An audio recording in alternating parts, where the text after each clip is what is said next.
ହୋଇଛି ପ୍ରକାଶେ ବିଦେହ ବାଚ ଏମନ୍ତେ ବିଦେହ ରାଜନ ମନେ ବିଚାରି ତତ୍ତ୍ୱ ଜ୍ଞାନ ଆନନ୍ଦେ ଶିରେ କର ଦେଇ ବଲନ୍ତି ନିସ୍ତରିଲି ମୁହିଁ ତୁମ୍ଭେ ନିର୍ମଳ ଯୋଗୀ ଗଣ କହିବ ଭକତ ଲକ୍ଷଣ କି ରୂପେ ଭ୍ରମନ୍ତ ଜଗତେ କୃଷ୍ଣ ଭଜନ ଅନୁମତେ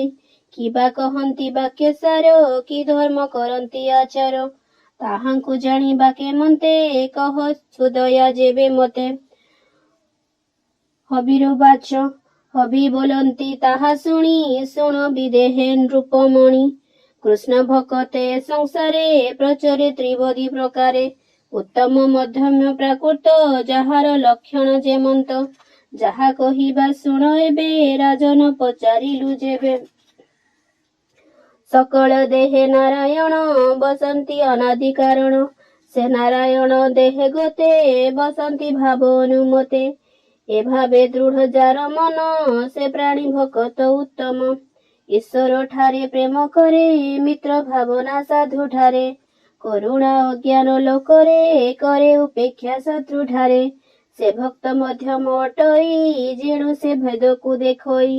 ପ୍ରତିମା ଠାରେ ଶ୍ରଦ୍ଧା ବହି ହରି ପୂଜାକୁ ଯେ କରେଇ ନ ସେବେ ବିଷ୍ଣୁର ସେବକ ଇତର ମଣେ ଅନ୍ୟ ଲୋକ ତାକୁ ପ୍ରାକୃତ ବୋଲି କହି ତଥାପି ଭକ୍ତ ସେ ବୋଲାଇ ଇନ୍ଦ୍ରୟ ହାରେ ଅର୍ଥମାନ ଗ୍ରହଣ କଲେ ହେ ଯେ ଜନ କାହାକୁ ଦେଶ ନ କରହି କିଛି ହରସ ନୁହଇଁ ସକଳ ବିଷ୍ଣୁ ମାୟାମଣି ଉତ୍ତମ ଭକ୍ତେ ତାକୁ ଗଣି ଦେହରେ ଜନ୍ମ ମୃତ୍ୟୁ ଦୁଇ ସଂସାର ଧର୍ମ ଏ ବୋଲାଇ ଇନ୍ଦ୍ରୟ ମାନଙ୍କର ଶ୍ରମ ପ୍ରାଣର କ୍ଷୁଧା ତୃଷା ଧର୍ମ ମନର ଭୟ ବୃଦ୍ଧି ଧର୍ମେ ତୃଷ୍ଣା ଏଣେ ଯେ ତ୍ରୋହି ଭ୍ରମେ ହରିର ସ୍ମରଣ କରଇ ଉତ୍ତମ ଭାଗବତ ସେହି ଯାହାର କାମ କର୍ମ ବେନି ବାସନା ମିଶି ଏହି ତିନି ଚିତ୍ତରେ ନୁହଇ ସମ୍ଭବ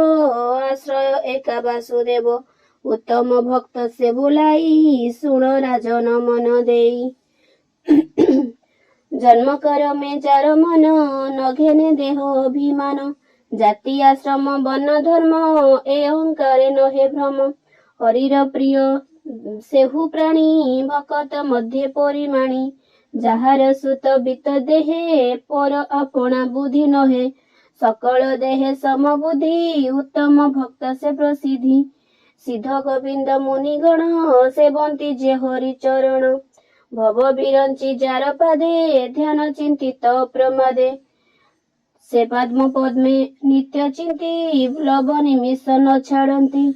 ଏ ତିନି ଭୁବନେ ସମ୍ପତ୍ତି ହେଲେ ହେ ତହୁ ନ ଚଲନ୍ତି ନୁହନ୍ତି ମାୟାର ମୋହିତ ସେ ପ୍ରାଣୀ ମହାଭାଗ୍ୟବନ୍ତ ବିଷ୍ଣୁ ଭକତେ ସେ ପ୍ରଧାନ ନିସ୍ତରୀ ତାକୁ ଦେଖି ଜନ କେବେ ହେ ନହେ ଜ୍ଞାନ ଧ୍ୱଂସ ସେ ପ୍ରାଣୀ ନାରାୟଣ ଅଂଶ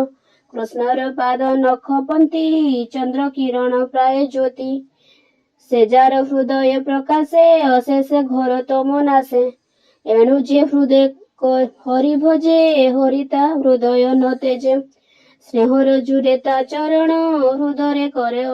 କରଇ ବନ୍ଧନ ଚିନ୍ତିଲେ ଚିତ୍ତ କ୍ଷଣ ମାତ୍ର ଯେ ହରେ ଅଶେଷ ଦୂରିତ ସେ ହରି ପାଦ ହୃଦୟ ଧରି ଭକତ ପାରେ ବସ କରି ଶୁଣ ବିଦହ ନରପତି ଶିବିଧ ପ୍ରଶ୍ନ ବରଗତି ଏକାଦଶରେ ଭାଗବତ କହିଲା ବିପ୍ର ଜଗନ୍ନାଥ ଇତି ଶ୍ରୀମଦ୍ ଭଗବତେ ମହାପୁରାଣେ ଏକାଦଶ ସ୍କନ୍ଧେ ବସୁଦେବ ନାରଦ ସମ୍ବାଦେ ତ୍ରିବିଧି ଭକ୍ତ ଲକ୍ଷଣ ନାମ ତୃତୀୟାଧ୍ୟାୟ।